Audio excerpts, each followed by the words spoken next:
na binasa ni Ms. Au Kilala, Deputy Executive Director ng PLCPD. Now we are opening the floor for media questions. Naka-ready na ang microphone ni Clarissa at saka ni John Ray. You can ask your questions. Please state your name and then ask all the questions. Alarming pala pong epidemya ng vaping in the country, in the Philippines today. Welcome. Hello po, I'm Agatha Gregorio from Billionaire News Channel. Napag-usapan po kanina yung local ordinances regarding nga po yung smoking, vaping. Gaya po sa PUC, meron nga po prohibition of selling tobacco products 100 meters from school. Do you think these kinds of local ordinances are enough? And if not, ano po yung specific changes that we want to see?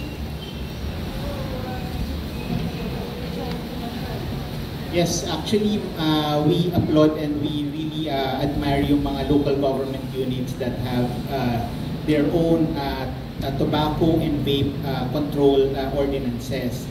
Mas mahalaga po yung binanggit niyo about restriction ng marketing at saka ng pagbebenta within the perimeters of schools. But more importantly, mas mahalaga yung continuing enforcement nito kasi ito yung challenge usually ng ating mga local government units, yung enforcement. Kaya mahalaga po na nagkakatulungan ang local government units, pati po ang ating mga eskwelahan through the Department of Education and even yung ating mga local community leaders. Kasi ang role po ng pag-enforce ang batas ay hindi lang naman syempre nakaatang doon sa ating mga enforcers, pero yung community itself, yung awareness ng community, actually mahalaga yon. But again, sa enforcement, mahalagang mag-lead talaga ang ating LGUs, ipatupad ito. At bukod din po doon sa 100-meter restriction, I think mahalaga din po na bigyan natin ng talagang protection ng ating mga kabataan sa ban talaga ng mga smoking or paggamit ng mga produktong ito in places where they converge. Mahalaga din yun, no?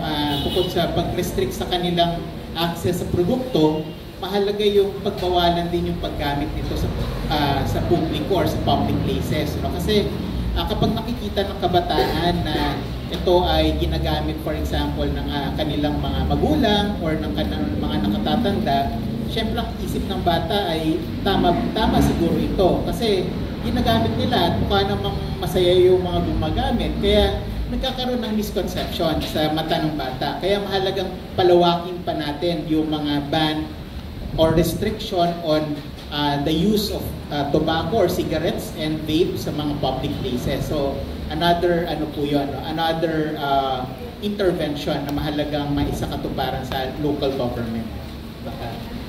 Pwede kayo mag-mention ng LGUs in the Philippines na role model na pwede natin ipurihin? May mga LGUs pa sa Pilipinas na kailangan natin purihin para gayahin sana ng maraming LGUs in the country? Sige po. Ilan sa mga LGU siguro na pwede kong, or alam ko pong nagpapatupad ng mahigpit, Sir Wilson, is ang City of Baguio. Baguio City. Ang Iloilo City. Iloilo City. Ay rin ang enforcement nila. Alam ko, ang Davao City din po ay meron mahalagang no? Yes.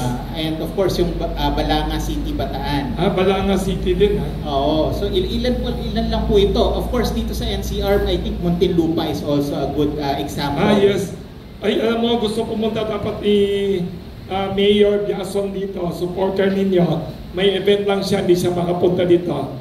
Yeah, si Muntinlupa din yan. Siguro, dagdag lang sa